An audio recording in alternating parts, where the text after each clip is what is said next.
Hello again, Tom, the well-traveled American.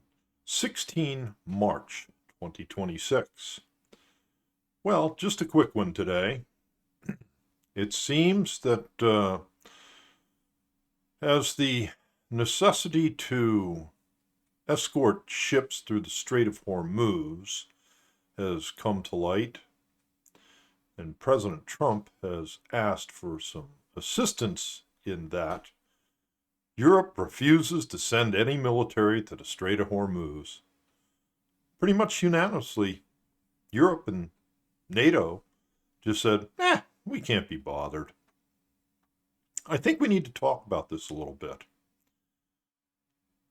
14% of Europe's oil comes from the Middle East, while a further 8% of their gas comes from that area.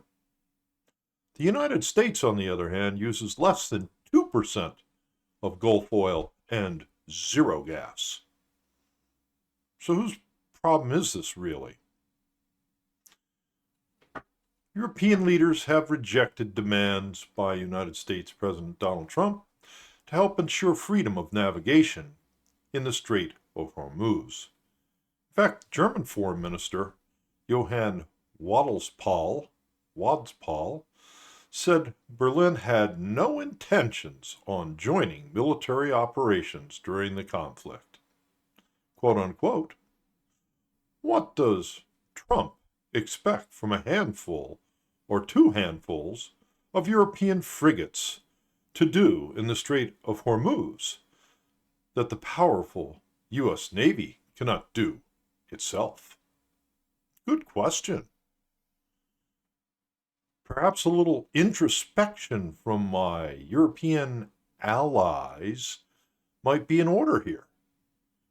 You are the ones who let your military atrophy into a near worthless organization. I mean, let's look at this and just see how far things have gone. Ukrainian Magura sea drones sink NATO frigate during exercises off of Portugal. In fact, the embarrassment goes a little bit further than that. Not only did they sink it in the exercise, but they hit the NATO frigate 5 times.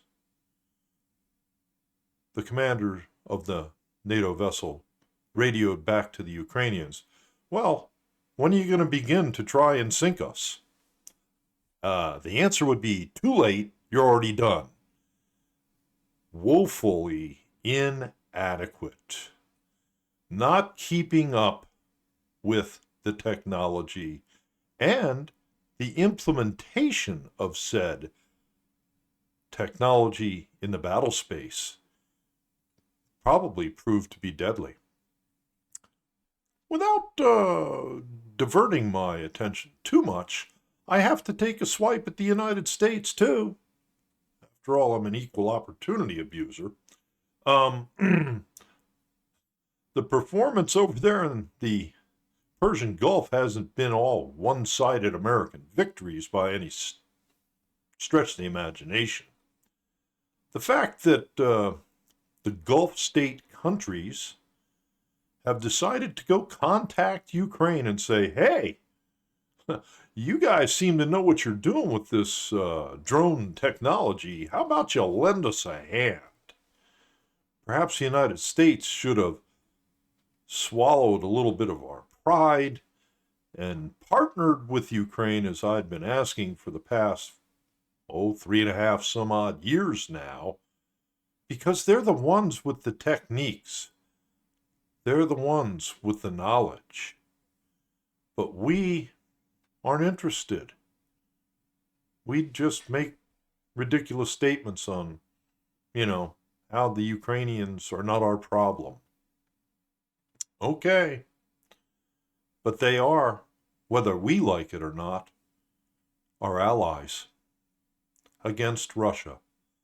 Russia, who has consistently decided, along with China, to provide Iran with intelligence data, mainly satellite intelligence data, on where to strike. Imagine that. Well, I can imagine that. The bottom line is still Europe refuses to help. And why they whine about the United States' decision to remove some of the sanctions against Russian oil towards China and India, a little reminder here. The Europeans never signed on to those sanctions to begin with themselves. Hypocrites? Yeah, I think so. Well, that's about it. Just a short one tonight. The one from the other day, which you all should have watched. Hopefully you will. It's 45 minutes long almost, so I'm going to keep this one real short tonight. But yeah, not impressed with the whole Europe thing at this juncture. And to be honest, I'm not impressed with some of the decision making from the United States either. We can work better as a team. We really can. And both sides need to improve on their relationship skills. One person cannot keep a marriage going. It takes two. Always been that way, whether it's on an individual level or on a grand scale level such as a NATO-style organization. It's one of the small things I've learned in life. So there we are, 16 March 2026, and indeed I am out.